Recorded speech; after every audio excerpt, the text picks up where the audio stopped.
Voilà, nous allons poursuivre cet après-midi autour des catastrophes avec Denis Péchanski et Claire Gatti pour parler de la mémoire d'une catastrophe ou d'une série de catastrophes récentes, à savoir les attentats de 2015, en janvier 2015, entre Charlie Hebdo, l'hypercachère et les policiers tués, et puis en novembre 2015 avec les 3 lieux d'attentats qui ont été le Stade de France, les terrasses parisiennes et puis le Bataclan. Et pour la première série d'attentats, peut-être avez-vous fait partie ou peut-être vous souvenez-vous des personnes qui ont déposé un mot, un dessin, un objet. Ici à Rennes, c'était devant la mairie. Une partie de ces messages ont été collectés par les archives de Rennes que dirige Claire Gatti et sont ainsi devenus des objets patrimoniaux. De quelle mémoire témoignent-ils? De qui et pour qui? Ce sont quelques-unes des questions que je vais vous poser ainsi qu'à Denis Péchanski. Vous êtes historien, directeur de recherche au CNRS et vous êtes l'auteur de plusieurs travaux sur les attentats du 13 novembre 2015. Avec Laura Nattier et Cécile Auchard, vous avez fait paraître un livre qui est à retrouver sur le stand du libraire Forum du Livre, 13 novembre, des témoignages, un récit. Et j'aurais débuté avec un travail que vous menez, que vous continuez à mener, que vous avez débuté dès début 2016, un programme intitulé 13 novembre avec le neuropsychologue Francis Eustache, et vous êtes entouré d'un grand nombre de personnes de disciplines différentes pour comprendre l'articulation entre mémoire individuelle et collective. La première question, elle est un peu personnelle, Denis Péchanski, par rapport à votre parcours d'historien. Comment le spécialiste de la mémoire de la Shoah en est devenu à vous intéresser à cette mémoire contemporaine des attentats?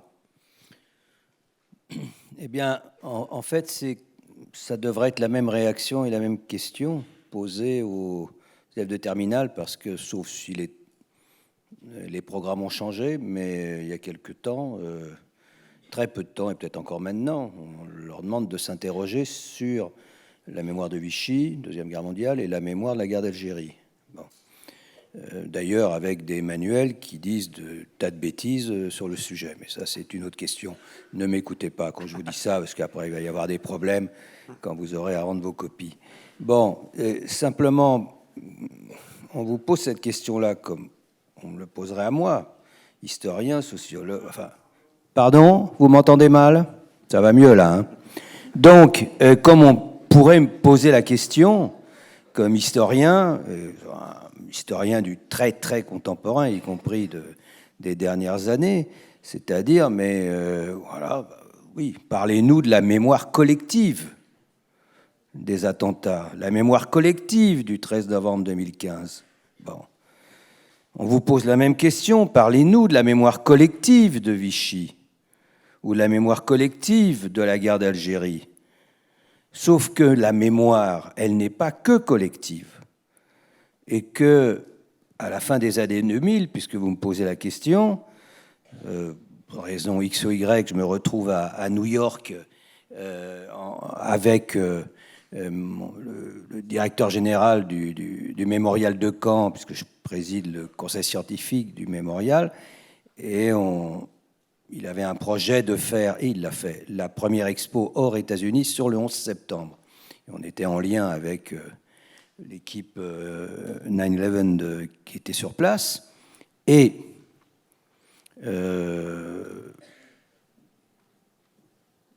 c'est le début d'une recherche sur l'interaction entre mémoire individuelle et mémoire collective, parce que ça, c'était aussi mon objectif scientifique. Je me suis dit, on ne peut pas comprendre vraiment complètement la mémoire collective, donc une représentation du passé, sélective du passé, hein, si on ne prend pas en compte ce qui se passe dans le cerveau. Et quand on discute avec des neuroscientifiques, en particulier avec la révolution de l'imagerie cérébrale, ils vous disent, ben finalement, si on veut vraiment comprendre ce qui se passe dans le cerveau, il faut prendre en compte l'impact du social. Donc ça veut dire que tout ce qui était à l'origine de nos réflexions jusque-là, fondées sur une sorte d'étanchéité totale entre la psyché et le social, entre tout ce qui est neurosciences, sciences cognitives d'un côté, et puis et psychologie, et de l'autre côté, sciences humaines et sociales, eh bien ça devait être questionné, remis en cause. Et j'ai lancé ce postulat. Ça a été le point de départ. On a commencé à réfléchir autour du 11 septembre, d'abord aux États-Unis, puis Deuxième Guerre mondiale avec, donc entre France et États-Unis. J'ai obtenu ce qu'on appelle un équipement d'excellence, peu importe, mais des outils, vous voyez, on développe des outils technologiques pour mieux comprendre l'articulation entre mémoire individuelle et mémoire collective. Donc déjà, il y avait cette réflexion interdisciplinaire, et en fait même pas interdisciplinaire. Je vais vous apprendre un mot qui fera très bien dans vos copies, c'est transdisciplinaire. C'est-à-dire que là, transdisciplinaire, on construit en commun, alors qu'on est de disciplines complètement différentes, on construit en commun notre objet d'étude, notre objet de recherche. Donc là, on décide ensemble de développer des outils, et ces outils vont nous servir quand arrivent les attentats et quand, quelques jours après le 13 novembre, on s'est dit on peut pas laisser. On ne peut pas laisser l'affaire en l'état. Ce n'est pas possible. Il faut qu'on réagisse, nous, avec nos armes, qui sont les armes de la recherche, de la connaissance. Donc moi, ça se passe dans ma cuisine. Je me dis, aïe, j'ai trouvé. On va interviewer 1000 personnes, du plus proche au plus lointain de l'événement, depuis les rescapés, les policiers, les médecins, jusqu'à 3 villes de province. Hein. Donc il y a 4 secteurs comme ça, 4 cercles qui sont distingués. On va prendre 1000 personnes, honnêtement, été complètement starbe, hein, bon. Et on va les suivre pendant 10 ans. On va prendre 4 fois les entretiens. Donc en 2016, 2018, 2021, 2026. Bon. Alors, je téléphone à mon copain Francis Eustache, neuropsychologue, qui dirige un labo de neurosciences et une plateforme d'imagerie. Je lui dis, écoute, qu'est-ce que tu en penses? Il me dit, ben justement, j'y pensais. Je lui disais, mais on ne peut pas laisser faire ça, il faut qu'on réfléchisse à une pathologie qui est une pathologie dont vous avez beaucoup entendu parler ces derniers temps, qui est très liée à ce type de trauma, qui est le trouble de stress post-traumatique. Le trouble de stress post-traumatique, c'est par exemple ce qui caractérise les comportements, les réactions des victimes, de beaucoup de victimes, après le choc traumatique des attentats, parce qu'ils étaient sur place, ils étaient au Bataclan, sur les terrasses, au Stade de France. Et à partir du moment où tout le monde a un choc traumatique dans ce cas-là. Mais s'il dure plus d'un mois, s'il s'incruste, on parle de trouble de stress post-traumatique. Voilà, pour vous donner une définition. Et il fallait qu'on l'étudie avec les outils des neurosciences. Bon. Et donc c'est comme ça qu'on a lancé l'affaire et qu'on s'est retrouvé avec, au bout du compte, le soutien de nos institutions, 31 partenaires qui se mettent là-dedans, avec l'Institut national de l'audiovisuel pour faire les captations, parce que moi je voulais des entretiens, mais je voulais des entretiens audiovisuels, pour qu'on puisse travailler pas simplement sur des questionnaires, qu'on puisse travailler aussi sur l'image, sur cette articulation entre l'image, le son, le texte, et qu'on puisse comprendre finalement leur témoignage, ce qui fait que, par exemple, actuellement, on est à la phase 3, vous avez bien entendu ce que je disais tout à l'heure, on est actuellement en train de filmer un maximum des 1000 personnes et encore de nouvelles pour la 3e fois. Et ils viennent dans les studios pour raconter le 13 novembre avec toujours les mêmes questions, ça c'est une question de méthodologie, toujours les mêmes questions, avec la caméra qui a toujours le même angle. Donc là, il y a toute une série de contraintes comme ça qu'on s'impose pour qu'on puisse ensuite travailler dessus, quelle que soit la discipline. Des gens qui font de l'analyse statistique de vocabulaire, des gens qui vont travailler sur les émotions, puisqu'on a les images, des gens qui vont travailler sur le récit lui-même. On a fait un livre qui est construit à partir des témoignages, des verbatims des témoignages de ceux qui étaient de Cercle 1, qui étaient vraiment au contact, qui étaient exposés et qui nous racontent finalement cette histoire. Et comme on a 360 témoignages de Cercle 1, sur les 1000, il y en a 360 qui étaient directement exposés, donc on peut croiser tous ces témoignages. et qui nous raconte l'événement. Donc ce n'est pas simplement ce qui est le cœur de notre objet, c'est-à-dire de connaître la vérité du témoin, même s'il y a des erreurs. C'est ça qui est passionnant, c'est que nous, on travaille sur la vérité du témoin. On ne va pas commencer à le corriger pendant qu'on l'interviewe. Parce que s'il nous dit quelque chose, y compris des erreurs, ça a un sens qu'on doit analyser. Mais là, comme on peut croiser les témoignages, eh bien on arrive à la vérité de l'événement. D'où le fait que notre bouquin, effectivement, sert de référence, parce que grâce à ce croisement, on arrive au récit du 13 novembre. Donc voilà, démarche transdisciplinaire, comme j'ai expliqué, une démarche, bon, c'est complètement folle, honnêtement. Cette lancée là-dedans était... 1000 témoins sur 10 ans, et ils reviennent. Et ils reviennent. Alors c'est ça qui est très fort, c'est ça qui pour nous est extrêmement émouvant, c'est qu'ils reviennent. Et quand vous enregistrez, d'ailleurs quel qu'il soit, hein, mais évidemment on pense aux rescapés, hein, qui étaient au Bataclan, qui étaient aux terrasses, au Stade de France, qui viennent et qui racontent leur histoire.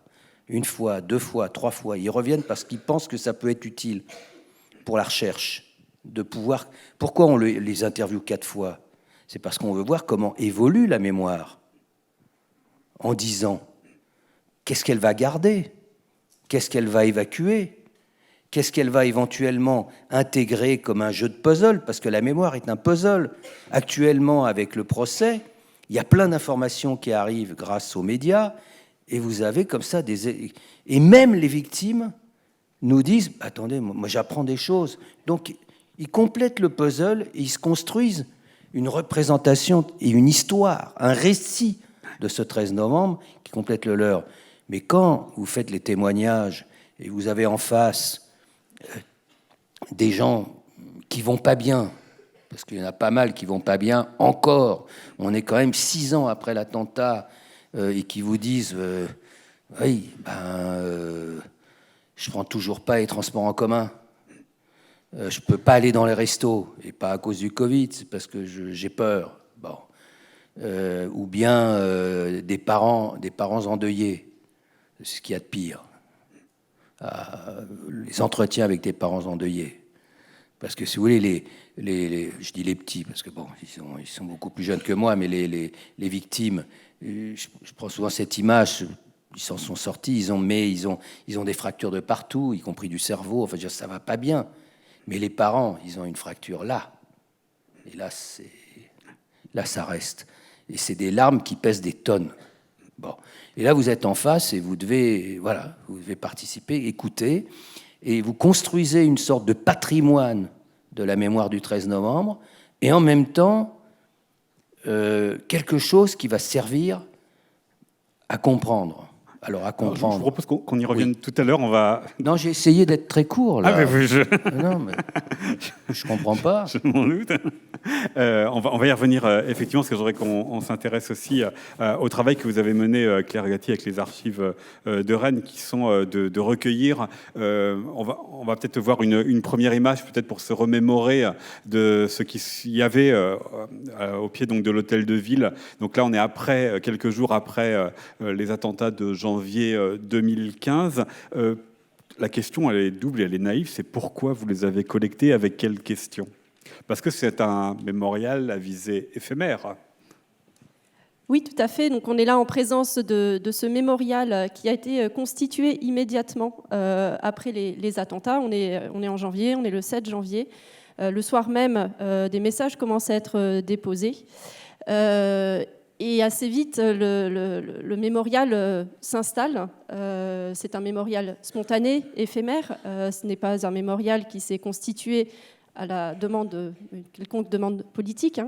Et c'est un mémorial qui va être très alimenté par cette marche qui a eu lieu le 11 janvier. Certains d'entre vous y ont peut-être participé.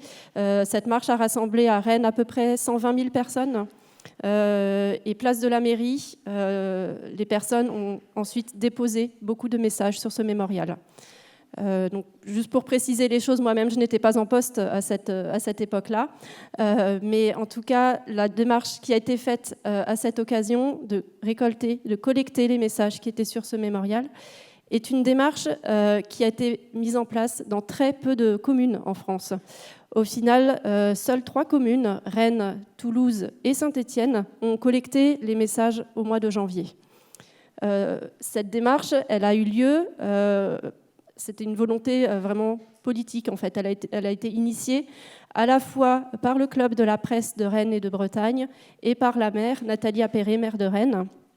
Et cette décision, en fait, est apparue à l'issue de cette marche du 11 janvier. C'était vraiment une décision conjointe, c'est-à-dire que la maire de Rennes a émis auprès du club de la presse le souhait de conserver ces messages. Elle souhaitait les leur remettre pour qu'ils soient transmis et en constituer déjà un matériau pérenne pour l'histoire. Le club de la presse a ensuite orienté davantage la décision de la maire vers le service des archives municipales. Donc nous avons été, dès le 11 janvier, pensés comme destinataires de ce mémorial qui se voulait éphémère et qui, de fait, est aujourd'hui archivé aux archives municipales de Rennes. La collecte en tant que telle a eu lieu quelques jours après, puisque, le temps de se mettre en ordre de marche, une cérémonie présidée par la maire a eu lieu, dans laquelle elle a rappelé l'importance de conserver ces messages. Il s'agissait aussi d'expliquer, une semaine après les attentats, pourquoi on enlevait ces messages. Ce n'était pas une volonté de profaner un mémorial, ce n'était pas une volonté de détruire ce qui avait été déposé par la population, mais vraiment une envie de les conserver, de les préserver. Et à l'issue de cette petite cérémonie, les archivistes sont intervenus pour collecter l'ensemble des messages. Ça, c'est pour janvier 2015. Exactement. Novembre 2015, nouvelle image. Est-ce que ça a été fait dans la même démarche, le même esprit ? Ça a été fait dans le même esprit. On avait le précédent de janvier. L'initiative, de fait, était beaucoup plus évidente à ce moment-là, l'initiative de collecter. D'autres services d'archives, et ils sont nombreux, ont collecté à cette occasion-là, davantage qu'au mois de janvier. En particulier les archives de Paris, évidemment, qui ont œuvré à une collecte du mémorial un peu différente d'ailleurs de la nôtre, je pourrais y revenir. La différence entre janvier et novembre a tenu dans le résultat de cette collecte au fait que la collecte a eu lieu 2 semaines après et non pas 1 semaine après la mise en place du mémorial, ce qui a induit de fait une détérioration un peu plus importante des messages, et on a collecté beaucoup moins de messages. Janvier, c'est à peu près 650 messages et objets collectés, janvier 2015. On en a à peu près 200 pour le mois de novembre. Et les autres attentats, je pense à 14 juillet 2016 à Nice, je pense au Père Hamel, je pense à Samuel Paty, dans une moindre mesure, les gendarmes ou un chef d'entreprise qui a été décapité. Là, il n'y a pas eu du tout de mémorial, pas eu de message collecté ? Alors pour les attentats suivants, alors immédiatement suivants, donc Bruxelles 22 mars 2016 et 14 juillet 2016 pour l'attentat de Nice, il y a eu également des mémoriaux qui se sont constitués au même endroit. Je précise d'ailleurs que c'était la première fois, de mémoire d'agents de la ville de Rennes, qu'en janvier 2015, cette niche de l'hôtel de ville était utilisée en tant que mémorial éphémère. Donc en en mars 2016 et juillet 2016, il y a également une collecte, non pas menée par les archivistes cette fois-ci, mais par les agents de la ville de Rennes qui nous ont remis les messages, alors dans une mesure bien moins large. Juste de nouveau pour vous donner un ordre d'idée, en janvier, on a à peu près 3 tablettes de boîtes contenant des messages. Pour Bruxelles et pour Nice, on a 3 boîtes dans un cas, 1 boîte dans l'autre. Donc c'était beaucoup plus faible et nous n'avons pas eu d'autres collectes depuis. Alors je reviens sur quelque chose que vous avez dit. Collecter, ça veut dire qu'on vous a demandé de finalement conserver les messages, mais paradoxalement de les retirer de là où ils étaient. Et voici une réaction qui a été affichée par rapport à justement cet effacement de la mémoire. Donc à gauche qui a fait ça et à droite ces questions: qui a enlevé nos bougies, qui a enlevé nos crayons, qui a balayé notre colère, qui masque nos larmes, rendez-nous ce que nous avons déposé ici. En tant qu'archive, votre prédécesseur et puis les équipes d'alors, comment vous avez procédé, avec quelle démarche justement pour collecter, voulant dire retirer, effacer aussi de l'espace public ces témoignages et cette mémoire qui était laissée? Donc c'est effectivement un ressenti, on est là vraiment dans l'ordre de l'émotion, on est dans une collecte émotionnelle.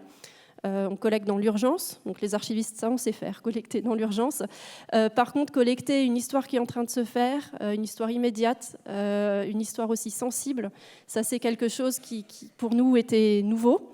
Pour nous d'ailleurs, c'était aussi une façon de réagir, une façon de faire quelque chose. Agir, c'était aussi la façon de notre façon à nous de participer à ce soutien aux victimes. Et le discours de la maire au moment de la collecte, qui a précédé immédiatement la collecte, était effectivement dans cette idée de dire que non, on ne détruit pas, on est vraiment dans cette volonté de préservation. Et voilà, nous, en tant qu'archivistes, on a aussi l'habitude quelque part de collecter des documents qui sont des documents auxquels tiennent beaucoup les personnes, donc évidemment pas de cette ampleur-là. Et là, c'est vraiment une appropriation collective aussi du mémorial. On enlevait un lieu de recueillement. Notre mission, désormais, c'était de faire en sorte de transposer ce lieu. Ça s'est passé par la numérisation de l'ensemble des messages, leur traitement, leur séchage, leur nettoyage, leur description, leur analyse, pour ensuite en diffuser un échantillon en ligne. Donc ça a été fait, alors vous ne pouvez plus aujourd'hui le voir immédiatement sur notre site internet, ça sera prochainement remis suite à une évolution de site, je passe sur le détail technique. Toujours est-il que ce sont des témoignages qui sont aujourd'hui précieux et qui ont beaucoup interrogé nos pratiques en matière de conservation. Pour vous donner un exemple, vous voyez à l'écran les messages tels qu'on a pu les collecter. On est en janvier, on est en novembre, il y a des intempéries, il y a du vent, il y a de la cire qui coule sur les documents, il y a des traces de pas. On a fait le choix, nous, de les nettoyer à Rennes. Des services d'archives ont fait d'autres choix, notamment de laisser ces traces, parce qu'ils participent de la constitution du mémorial, de l'histoire de ces messages.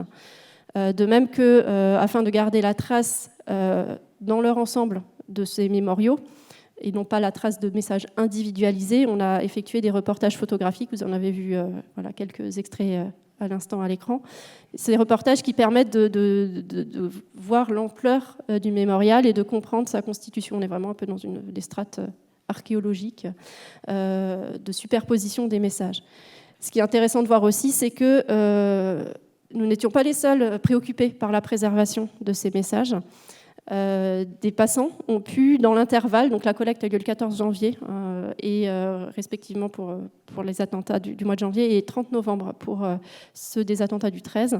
Dans l'intervalle, des personnes sont passées, ont mis sous pochette des documents, des pochettes plastiques, les ont suspendus, ont pris soin de les préserver pour pas qu'ils ne s'effacent, pour pas qu'ils ne s'abîment. Et donc il y avait aussi finalement dans l'esprit collectif cette volonté de le préserver.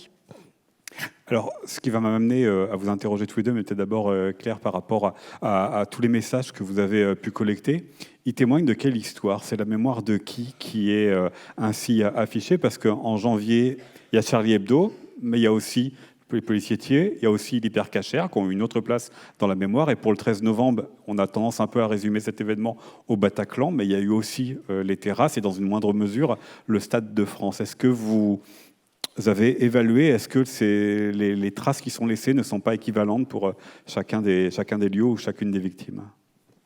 Effectivement, en janvier, on a massivement le message « Je suis Charlie » que chacun connaît sur fond noir, ce message mis en place par Joachim Ronsin qui a été assez rapidement viral, qu'on le retrouve sous toutes ses formes. Donc la formule imprimée, on voit là même la personne à imprimer, on voit page 1 sur 1. On est vraiment sur une impression. Ça a pu être des montages, des dessins qui portent cette inscription, beaucoup.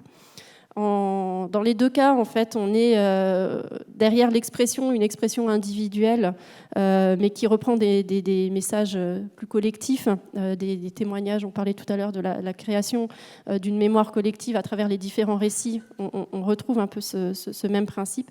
Ce qui est intéressant de constater, c'est que sur certains endroits du mémorial, ça, ce sont les photos qui permettent de le redire, on a un peu des thématiques parfois qui peuvent se constituer, des messages qui se superposent, qui se répondent l'un l'autre. On est sur effectivement de la mémoire des victimes, des hommages aux victimes, mais finalement pas tant que ça. On n'est pas sur le lieu des attentats, ce n'est pas comme à Paris. On est beaucoup sur des thématiques liées à la liberté d'expression pour le mois de janvier, l'unité nationale déjà. Et c'est vraiment la réaction de chacun, c'est pas la mémoire de quelqu'un en particulier, c'est plutôt la mémoire d'une réaction sociale aux attentats en fait, que l'on observe. Et novembre, on est davantage sur un message lié à l'unité nationale, à la cohésion nationale. Le fait d'être tous unis, c'est quelque chose qui revient beaucoup. Avec également, c'est beaucoup plus personnel dans les expressions d'hommage aux victimes, de soutien des proches, des familles. On peut le retrouver. D'ailleurs, c'est le cas pour Nice aussi, où les principaux messages que l'on a, ce sont des messages qui là s'adresse en soutien aux familles niçoises, donc vraisemblablement des personnes qui ont des connaissances à Nice. Denis Péchanski, est-ce que, voilà, sur les deux thèmes que vient d'aborder Claire Gatti, c'est-à-dire à la fois quels sont les thèmes qui sont au cœur des reportages et des témoignages, et chez vous des témoignages, et puis de qui parle-t-on? Est-ce que vous voyez aussi une évolution, et notamment quand vous allez vers des groupes qui sont plus éloignés que ceux des témoins directs? Je voulais simplement signaler que effectivement cette thématique-là des mémoriaux éphémères ont donné lieu à un ouvrage en particulier écrit par mes collègues Sarah Gainsburger et Jérôme Truc. Donc effectivement, ils s'interrogent, mais c'est pas simple parce que qui écrit, ça représente qui, quel corpus de personnes se trouve derrière. Mais ça rend compte, et vous avez très bien résumé la différence entre des personnes qui sont directement sur place et des personnes qui sont à distance et qui vont renvoyer effectivement des messages et des réponses différentes. Moi, je vais simplement rebondir sur la comparaison entre janvier et novembre. Parce qu'en même temps qu'on interroge des personnes, je pourrais y revenir, nos témoins, on fait aussi un sondage avec le Crédoc régulièrement auprès de la société française dans son ensemble, pour avoir une idée finalement au plus proche de ce qu'on pourrait dire la mémoire collective des attentats. Et parmi les questions qu'on pose de façon régulière, c'est quels sont les attentats qui vous ont le plus marqué depuis l'an 2000 ? Et là, vous avez des choses très intéressantes parce que le 13 novembre s'impose de plus en plus comme l'attentat référence. Le 11 septembre reste aussi en continuité, mais plus basse, surtout année après année. Mais on voit bien que c'est la matrice du XXIe siècle, donc ça reste comme la référence. Mais c'est l'un des rares attentats à l'étranger qui reste en référence, bien sûr, puisque c'est loin. Donc tout ce qui est loin est déjà mis à distance dans la mémoire. Et janvier, c'est sinusoïdal. C'est-à-dire que dans les 2 années qui suivent, c'est haut. Plus bas que 13 novembre, mais c'est haut. Et puis après, en janvier, parce qu'on les interroge en janvier et en mai-juin, en janvier, ils disent « Ah oui, il y a les médias qui en parlent. Ah oui, mais c'est vrai, il y a les attentats de janvier. Hop, c'est un pic. » Et puis, dès le mois de février, mars, ça tombe. Et le mois de mai suivant, bon. Et là, on pouvait se dire, il y a le procès, je me posais la question, le procès de septembre, octobre, novembre de 2020, donc le procès des attentats de janvier. Là, nous vivons le procès des attentats du 13 novembre. Je me disais, mais là, ça va impacter, on va le ressentir. Et en même temps, je voyais bien que ça prenait pas dans la société vraiment. Et dans les faits, là, on de façon inédite, je peux vous le dire, puisqu'on vient d'avoir les résultats il y a 2 jours, sur l'étude faite en mai, on retombe. La référence à janvier retombe. C'est-à-dire qu'il retrouve cette allure sinusoïdale que j'évoquais. Alors pourquoi cette différence entre janvier et novembre? Parce qu'après cette très rapide introduction, je vais rentrer dans le corps de mon propos qui va me prendre 1h30. Alors pourquoi la différence entre les deux?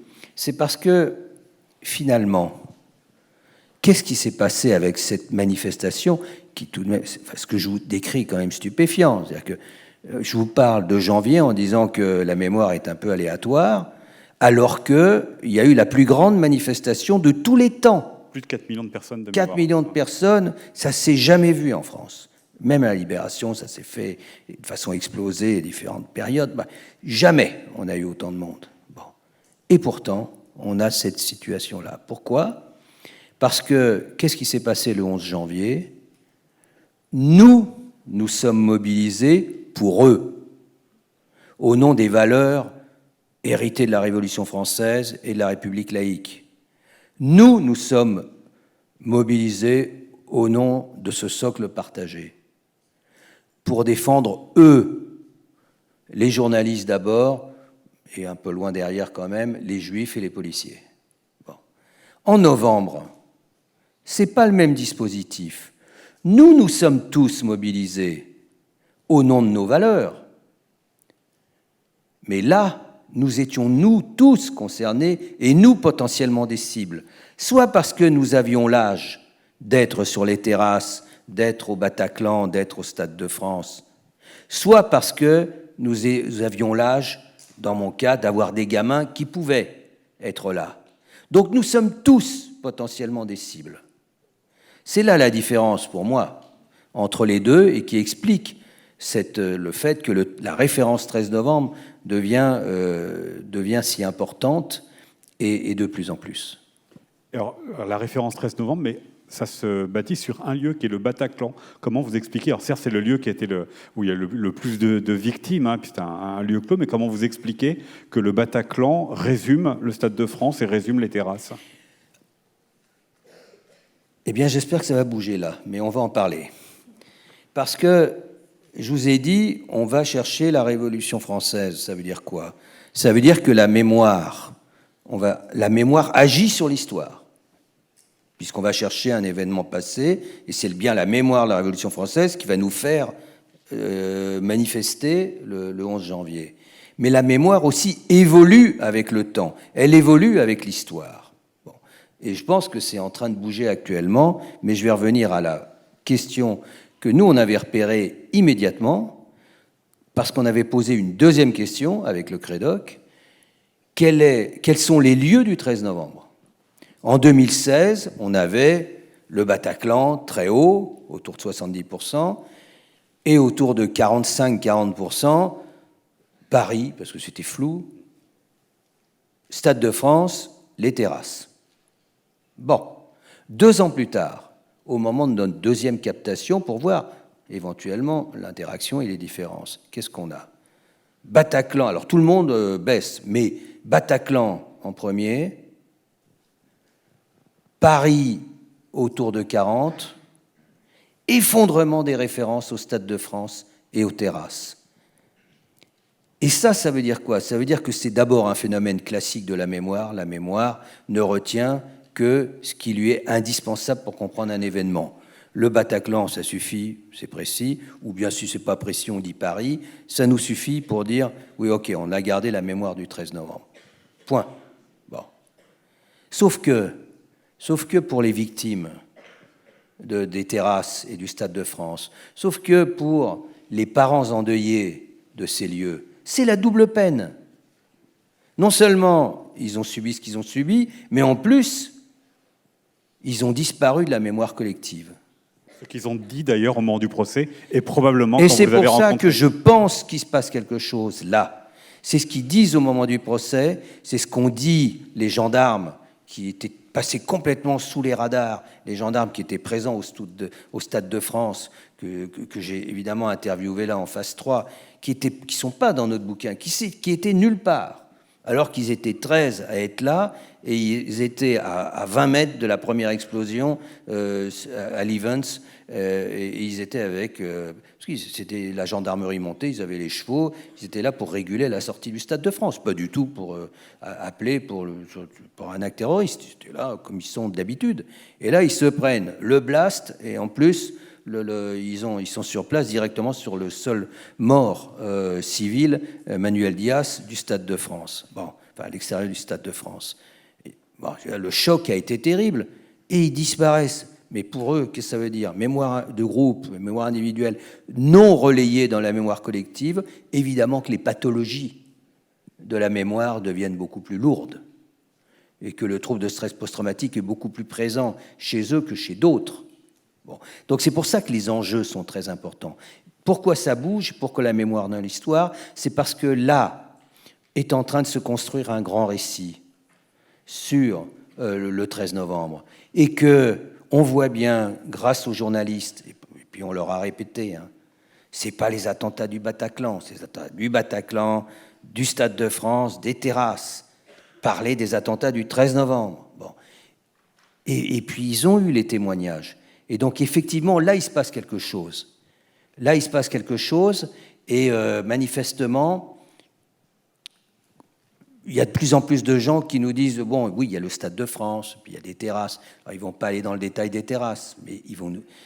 Ah, ça revient. Peut-être qu'on va trouver la trace dans le prochain sondage qu'on fera. Mais ce qui est sûr, c'est qu'effectivement, là, vous avez tout à fait raison de poser cette question-là. Dans les témoignages qu'on recueille actuellement de gens qui étaient à distance, ils nous parlent du Bataclan, mais ils nous parlent aussi du Stade de France, mais ils nous parlent des terrasses. Et je pense que là, on a quelque chose quelque chose qui bouge dans la mémoire, parce que la mémoire bouge. Claire Gatti, par rapport à tous les objets, messages et dessins que vous avez pu récolter, est-ce que vous avez vu aussi sur le rapport à la thématique une évolution entre janvier et novembre? On a vu tout à l'heure, peut-être que je peux remettre l'image, sur l'un des lieux de... Voilà, on voit Charlie Hebdo, sauf qu'on est en novembre. Est-ce qu'il y a d'autres mots qui sont posés, une évolution sur la manière dont on a regardé et dont on a voulu faire mémoire de cela? Donc, il y a effectivement cette évolution qu'évoquait Denis Péchanski à l'instant sur la façon, enfin, la personne qui est touchée. En fait, on est davantage en novembre dans une expression personnelle au sens où chacun peut être touché. On a des messages de mères disant sur une carte postale, ça aurait pu être mon fils. Enfin, voilà, des témoignages de cette nature qui sont d'ordre plus personnel. On retrouve aussi une forme de syncrétisme, finalement, le « je suis Charlie » devient « je suis Paris ». On retrouve ça sur un certain nombre de messages. Donc il y a une réappropriation de ce qui a pu se trouver présent comme thématique en janvier. Et beaucoup plus fort, comme je le disais, la question de l'unité nationale avec l'apparition de drapeaux, beaucoup de dessins aux couleurs bleu, blanc, rouge. Ça, c'est vraiment une thématique qui est très, très forte. On parlait des valeurs républicaines, elles s'expriment comme ça à ce moment-là. Elles ne s'exprimaient pas sous cette forme en janvier. Je le disais tout à l'heure que les valeurs républicaines étaient présentes, mais on était davantage sur de l'expression écrite, plutôt liberté, égalité, fraternité, mais pas une expression sous cette forme imagée qui est davantage présente au mois de novembre. Vous avez parlé de l'unité nationale, sauf qu'on sait que ce n'était pas forcément un consensus total, et probablement, Denis Péchanski, dans les témoignages que vous recueillez année après année, vous devez voir ça aussi. Est-ce qu'on a eu des traces de ce dissensus, ou des traces d'autres émotions que les premières émotions qu'on a pu voir ici? On a aussi des messages dissonants, du type « je ne suis pas Charlie, mais voilà, ou je suis athée, mais je ne suis pas Charlie ». Ça, on a également des messages, alors ils sont moindres, mais ils sont présents. On a des messages, alors pour le coup, qui ne sont pas dissonants, mais on parlait tout à l'heure de la mémoire de l'ensemble des victimes.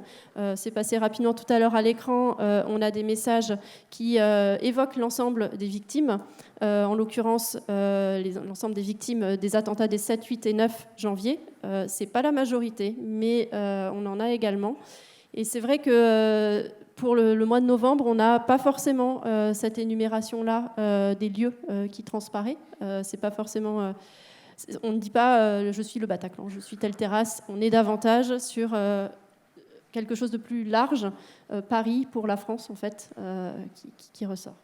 Denis Péchanski, est-ce que vous avez dans les témoignages aussi ce dissensus qui apparaît? On l'a vu là il y a quelques semaines au moment du procès, il y avait un père de famille qui était pris encore par la haine et ça a provoqué un certain émoi. Est-ce que vous l'avez aussi constaté? Bon, ce qui s'est passé au procès et avec ce père de famille est quelque chose d'intéressant, mais de totalement marginal par rapport à la masse des parties civiles, des témoins. C'est quelqu'un qui a perdu sa fille, donc dans une douleur parfaitement respectable, en même temps qui était déjà d'extrême droite et qui donc a repris ces schémas et les a alors même exacerbés, jusqu'à d'ailleurs participer à des interrogations qui étaient des interrogations qui se sont avérées complètement à côté. Et par exemple, l'idée qu'il y ait des mutilations au Bataclan, c'est venu de lui et puis d'un autre père que j'ai eu au téléphone d'ailleurs, c'était impossible pour de multiples raisons. On a eu évidemment confirmation par l'Institut médico-légal qui expliquait, c'est vrai que quand vous prenez une balle de Kalachnikov dans le visage, vous avez les yeux qui explosent. Bon, alors l'idée les mutiler, enlever les yeux, etc. Enfin bon, il y a plein de raisons qui expliquent que ça colle pas. Mais on voit bien comment effectivement ça se construit. Il y a des différences de tonalité, bien entendu. Il y a des différences dans les témoignages. Mais comment dire, tous ces témoignages m'intéressent, moi. Ouais. C'est-à-dire que quand je termine toujours en disant merci beaucoup de ce que vous avez apporté. Bon.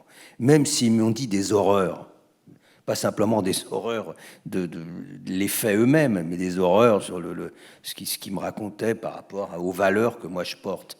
Mais ça m'intéresse que quelqu'un puisse me dire ça. Ou même un autre exemple sur la question vraiment clé de la vérité du témoin.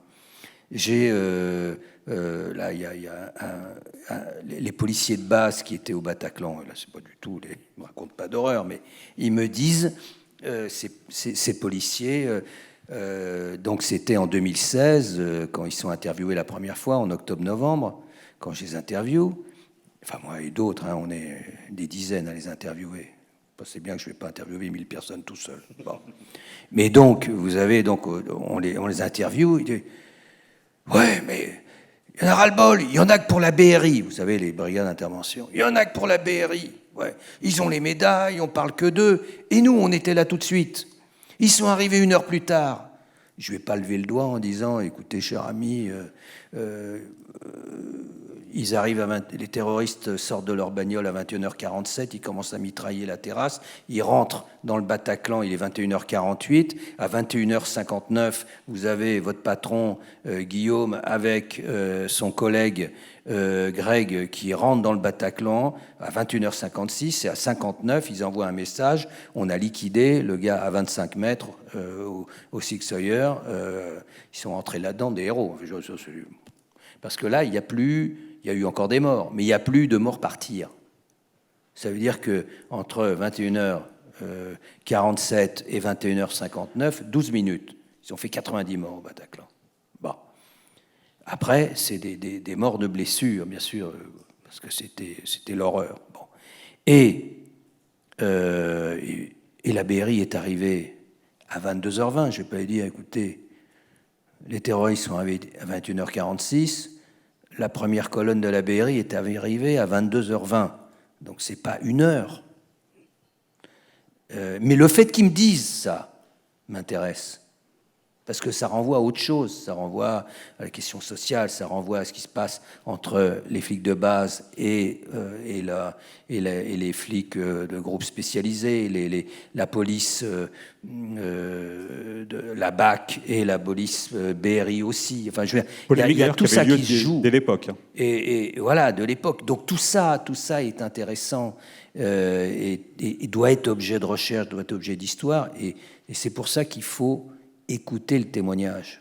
On n'est pas là pour couper, pour dire non, tac, tac, tac. Non, on est là pour laisser la personne s'exprimer en longueur.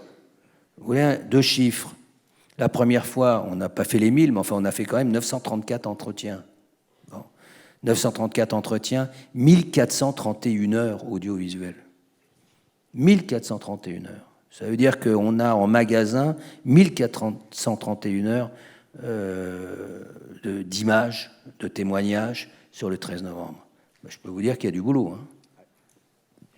Avec, vous l'avez dit, avec l'ensemble de ces récits individuels, on peut créer un récit collectif qui donne du sens. Je voudrais qu'on termine par cela. On sait le rôle des politiques, on sait dans le passé le rôle de la religion pour donner du sens. Qu'est-ce qui l'emmenait par rapport à cette mémoire-là, de cette question du sens? Alors c'est très intéressant parce que ça renvoie à ce qui se passe actuellement avec le procès. C'est comme une sorte d'illustration de notre postulat de départ. Mémoire individuelle, mémoire collective. Qu'est-ce qui se passe? Vous avez actuellement des journalistes qui font un boulot absolument extraordinaire, qui accompagnent le procès, mais vraiment extraordinaire. D'ailleurs, je les ai engueulés régulièrement en leur disant « N'allez pas tous les jours au procès, vous n'allez pas tenir, parce que nous, on sait. » Arrêtez. Vous ne croyez pas que parce que vous êtes journaliste, vous allez, comme ça, vous en sortir indemne. Faites gaffe. Bon, je passe. Mais ils construisent un récit. Mais ce récit, il est construit à partir de quoi? À partir des témoignages qu'ils recueillent de victimes, de rescapés, de parents endeuillés, de policiers, de médecins. Et ils construisent ça avec en plus les témoignages à la barre. Et ils renvoient un récit. Et comme ils sont très nombreux, que tous les jours on parle du 13 novembre grâce à eux, finalement ce récit qu'ils ont construit à partir de témoignages individuels devient un grand récit collectif. Et comme ce grand récit collectif, il le relaie dans toute la France, ça devient une sorte de mémoire collective du 13 novembre qui est en train de se construire, un grand récit partagé qui va devenir le récit de chacun des Français, qui va retenir là-dedans, pas tout évidemment, mais qui va... Ah oui, d'accord, donc c'est ça, oui, c'est ça le 13 novembre, et qui va donc rejaillir sur les mémoires individuelles de tous les Français. Et c'est cet aller-retour qui est absolument passionnant. Et nous, comme on suit sur 10 ans, je pense, hypothèse, qu'on est en train d'avoir la trace, à travers les témoignages qu'on recueille actuellement, de ce grand récit partagé qui est en train de se construire à l'occasion du procès et qu'on n'avait pas avant. Et que peut-être ça va s'inscrire dans la durée ou peut-être pas.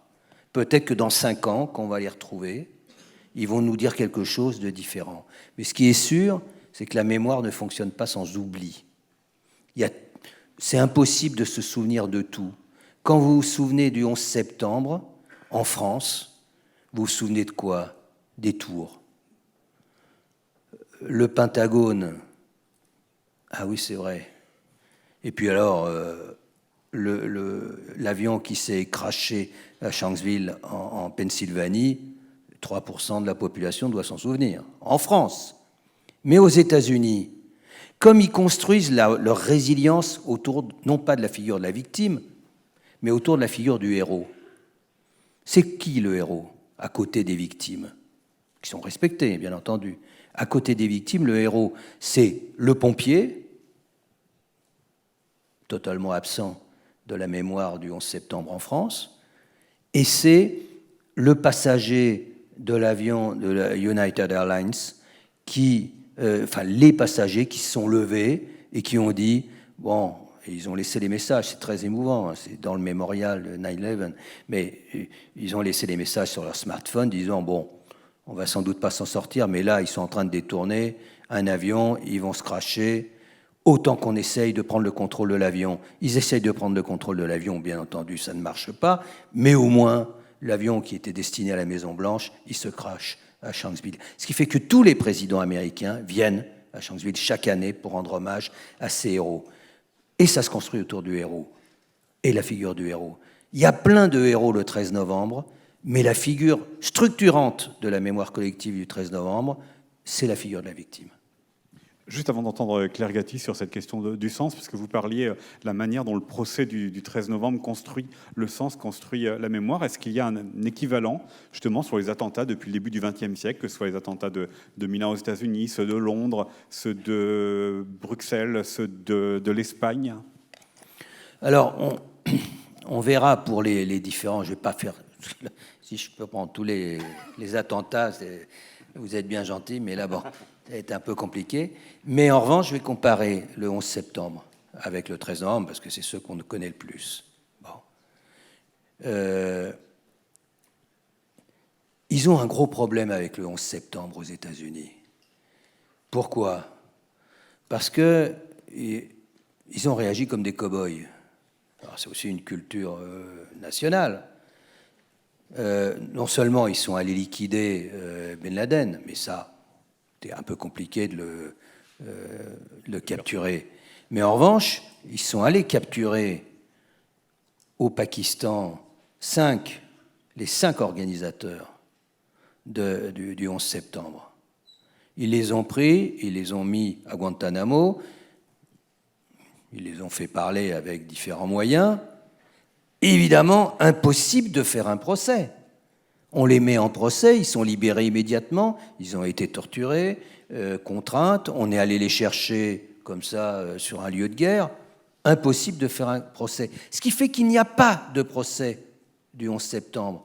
Il y a un petit procès du 11 septembre, c'est même un Français d'ailleurs, pas de quoi être fier, Moussaoui, qui était aussi un terroriste qui devait organiser, enfin, devait être un des terroristes, enfin, pour un prochain attentat. Il se fait arrêter et il va être condamné à perpétuité. Enfin, c'est rien par rapport au 11 septembre. C'est décalé. Nous, le 13 novembre, qu'est-ce qu'on a fait? Eh bien, on a fait un procès. Le procès, ça veut dire quoi? Une procédure judiciairo-policière qui dure des années jusqu'à ce procès. Il y a 1 million de pièces qui sont rassemblées. Il y a des témoignages, mais par centaines, qui sont rassemblés. Et le peuple français, par la voix des juges, rend son jugement. Va rendre son jugement dans 6 mois maintenant. Voilà. Il va rendre son jugement au nom du peuple français. Bon.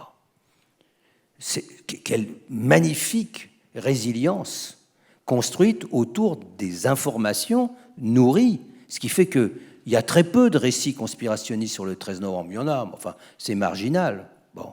Mais alors que sur le 11 septembre, aux États-Unis, ils ont fait Flores, parce qu'on n'a pas eu tout ce process aboutissant au procès. On n'a pas eu toute cette enquête. On a des livres, remarquables d'ailleurs, mais c'est des livres.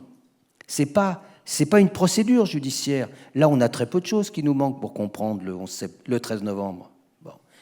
Voilà, parce qu'il y a eu le procès. Et c'est comme une sorte de victoire de la démocratie sur le totalitarisme et sur la barbarie. C'est ça la leçon du procès. C'est pour ça que ce procès est fondamental. Claire Gatti, je vais y arriver. Votre point de vue justement sur le sens de la mémoire, la manière dont peut-être les messages ont donné un sens ou ont contribué à en donner un.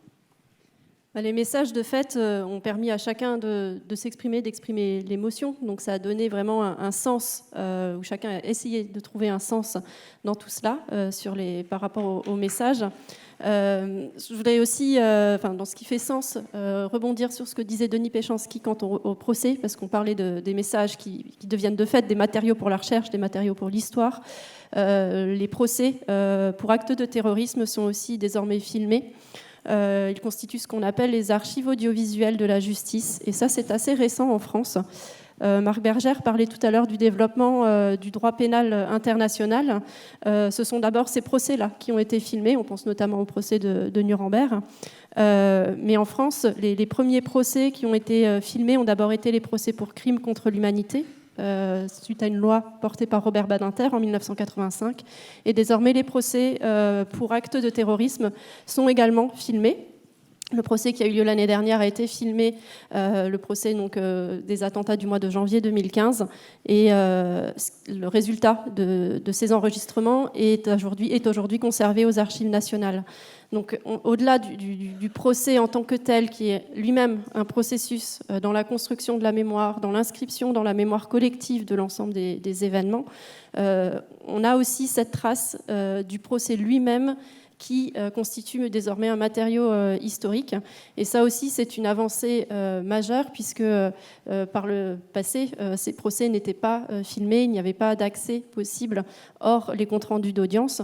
Et c'est vrai que c'est une vraie avancée démocratique.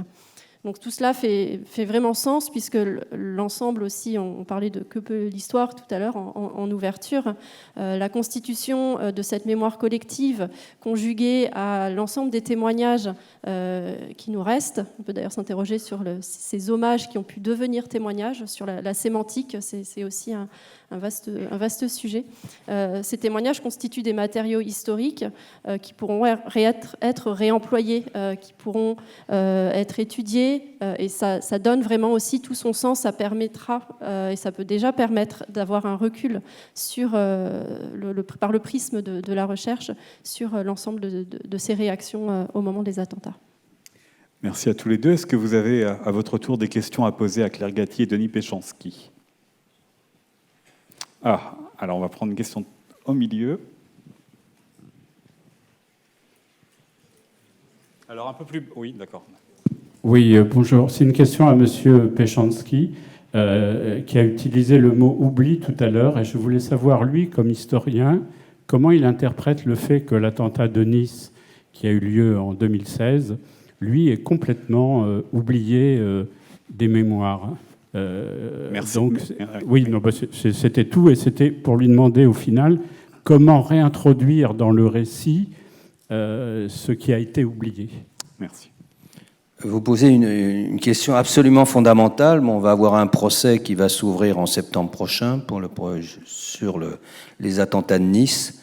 Je le constate comme vous. Non pas, il n'est pas complètement oublié, mais je constate comme vous que quand on pose la question quels sont les attentats les plus importants, etc., Nice, non seulement est derrière, mais décline d'année en année, alors que c'est l'horreur absolue, le massacre des gosses, les familles. Je pense que c'est lié à plusieurs paramètres. Je vais prendre que deux. C'est la singularité de l'attentat par rapport à ce qu'on va dire du terrorisme projeté, attentat projeté, multisite pour les attentats de novembre. C'est lié aussi, sans doute, à un problème de concurrence mémorielle parce que c'est le 14 juillet. Et que le 14 juillet, qu'est-ce qu'on fait à Nice avec le 14 juillet ? Bien sûr, on commémore les victimes, et en même temps, faut qu'on se reconstruise. Or, quelle meilleure date pour se reconstruire que la référence à la fête de la Fédération et derrière à la Bastille. Donc là, on a cette concurrence qui doit, à mon avis, jouer un rôle. On peut rajouter une dimension politique dans l'affaire, puisque, à la différence des attentats de janvier et des attentats de novembre, déjà ça avait bougé à novembre, mais assez peu finalement, mais très clairement, aux attentats de Nice, il y a eu un affrontement entre le maire de Nice, président de région, Estrosi, qui est peu après est redevenu maire de Nice, mais qui était premier adjoint à la sécurité, et qui, en situation extrêmement compliquée, a renvoyé sur Cazeneuve la responsabilité, donc ministre de l'Intérieur. et ensuite Premier ministre. Donc on voit bien que là, il y a toute une série de paramètres qui peuvent se jouer, mais c'est vrai que quand vous avez eu une vidéo qui a circulé tout de suite, enfin qui ensuite a circulé, mais qui a été un film pas un film, un reportage où le maire de Nice, avec sa responsable de la police locale, qui après le Bataclan a dit c'est pas chez nous que ça arriverait, avec toutes les caméras que nous avons dans la ville. Qu'est-ce qu'on fait avec ça, quoi? Alors, les présidents de la République ont fait très très attention, que ce soit François Hollande ou Emmanuel Macron, à faire en sorte que Nice ne soit pas oublié. Mais en même temps, on ne fonctionne pas comme ça, quoi. La mémoire, c'est pas on appuie sur un bouton.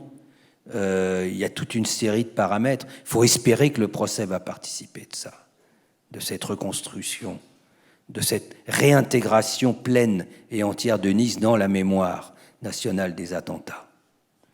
Mais voilà, je constate que quel que soit le phénomène, mémoire fonctionne avec oubli, toujours. Donc, je l'ai donné l'exemple des terrasses et du Stade de France, et on voit bien les conséquences, quoi. Claire Gatti, vous voulez rajouter? Oui, juste pour préciser par rapport à Nice et aux collectes de mémoriaux éphémères qui ont pu se constituer. Nice est un cas aussi un peu particulier dans la constitution, alors non pas forcément, enfin si dans la constitution du mémorial lui-même, d'une part parce que ce mémorial s'était constitué sur la promenade des Anglais, donc vraiment le lieu des attentats, qui est quand même une artère principale de la ville de Nice, qui a dû très vite être rendu à la circulation pour les usages de la ville, et le mémorial a dû être déplacé. Il a été déplacé peu de temps après les attentats, dans un kiosque, dans un parc attenant. Et la particularité seconde de ce mémorial, c'est qu'il n'a pas été collecté dans l'immédiat, il a été collecté plus de 6 mois plus tard, suite à des dissensions entre la municipalité, des associations de victimes qui ne souhaitaient pas forcément que ce mémorial disparaisse tant qu'un lieu plus pérenne n'avait pas été mis en place. Donc la collecte niçoise est vraiment très particulière. Le mémorial a été conservé dans son intégralité, mais son intégralité comprend finalement beaucoup de peluches, en l'occurrence, parce que beaucoup d'enfants, malheureusement, ont été victimes. Il y a assez peu de messages, finalement, où beaucoup ont été effacés. De fait, les intempéries, au bout de 6 mois, ont eu raison de ces messages. Donc, au final, c'était aussi une collecte particulière, et la trace que l'on en garde de ce mémorial éphémère est particulière, elle aussi, pour Nice. Alors, quelqu'un a un micro, je vous demanderai de lever la main, s'il vous plaît, pour qu'on vous voit, voilà, au milieu. Oui, puis qu'il y ait 2-3 questions, parce que sinon, on va répondre tous les deux pendant une demi-heure à chaque question. Et il nous reste 3 minutes. Nous vous écoutons. Allez-y, le micro marche. Il faut que vous posiez votre question maintenant. Nous avons vu que les mémoriels, les traces et les lettres qui étaient posées après les attentats de 2015 étaient assez fragiles et corruptibles. Et ils ont heureusement pu être conservés grâce aux nouvelles technologies de numérisation et de capture photo. Ma question est donc la suivante. Est-ce que l'homme est-il encore capable de conserver sa mémoire sans les nouvelles technologies de numérisation? En d'autres termes, allons-nous vers un monde où la mémoire serait régie par les technologies? Vaste question. Vaste question. Alors, sur les supports, en fait, ça revient un peu aux supports et aux matériaux utilisés pour la conservation de cette mémoire. Si je réponds en tant qu'archiviste, on sait aujourd'hui conserver le papier et on commence à savoir également conserver l'électronique. On peut se passer des technologies pour des matériaux type papier, pour lesquels aujourd'hui on maîtrise des techniques de conservation liées, là ça relève plutôt de la chimie, hein, je ne vais pas rentrer dans le détail, mais on sait conserver ce type de matériaux. La mémoire numérique, en revanche, peut se développer et ça peut favoriser cette mémoire collective parce que finalement, le papier que l'on sait conserver, on le conserve de fait en unique exemplaire. Il est conservé, en l'occurrence pour ces messages, aux archives municipales de Rennes.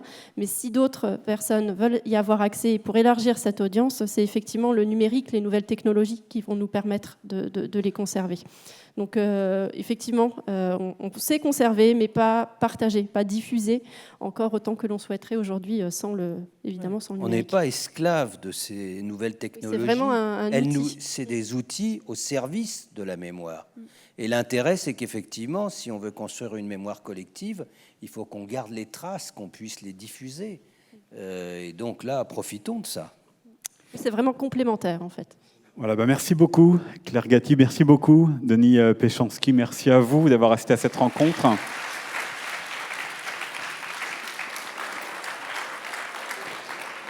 Et puisque vous êtes là et encore là, je vous invite à monter de 2 étages au musée de Bretagne pour la suite de ces rencontres d'histoire. Ma thèse en 20 minutes et moi je vous retrouve ici à 18h30 pour une autre catastrophe contemporaine, la crise sanitaire et l'histoire des épidémies. À plus tard.